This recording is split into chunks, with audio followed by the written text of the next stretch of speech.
Leetcode medium problem 1318 minimum flips to make A or B equal to C. So obviously we want to go through all the bits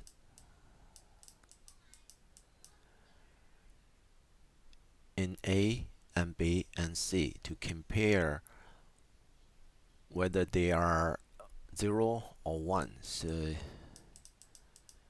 it's just a bit mask.